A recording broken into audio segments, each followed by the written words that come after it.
The Indian Army has patented a Hexacopter tactical remotely piloted aircraft for surveillance at high-altitude areas, HAA, developed by the Army Design Group. This drone, capable of operating up to 5,500 meters above sea level and reaching 500 meters above ground, features rugged construction, advanced sensors, and autonomous operation. It provides real-time intelligence, enhancing situational awareness and operational capability in high-altitude terrains.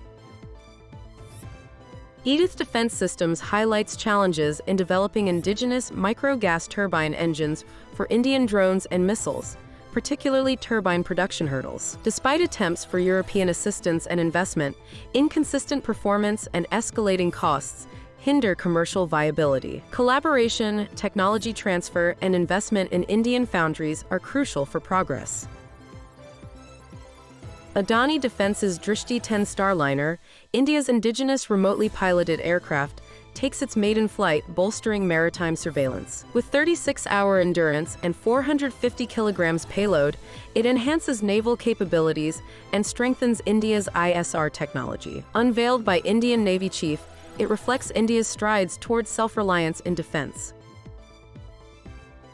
The Indian Navy plans to enhance its aerial threat defenses with the phased deployment of the Naval Anti-Drone System, NADS, on Frontline warships. Developed by DRDO and manufactured by BEL, NADS is India's first indigenous anti-drone system, featuring both hard and soft kill capabilities. Its deployment signifies a significant stride in India's self-reliance initiative and strengthens the Navy's defensive capabilities against evolving threats.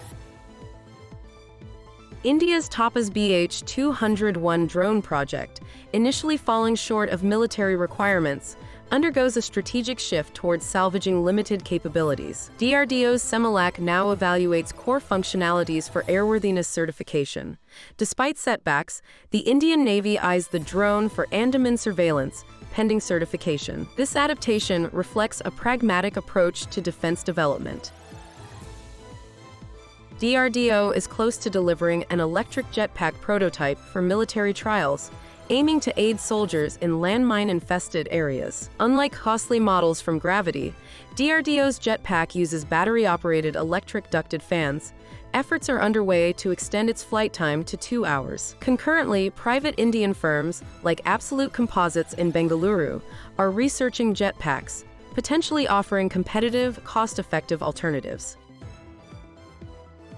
India's space endeavors are on track, with plans to establish a space station by 2035 and land an Indian astronaut on the Moon by 2040. Project Director of ISRO's Chandrayaan-3 mission, P. Veeramutuvel, confirms progress. Successful operations, such as returning the Chandrayaan-3's propulsion module to Earth's orbit, showcase significant advancements towards achieving these ambitious goals.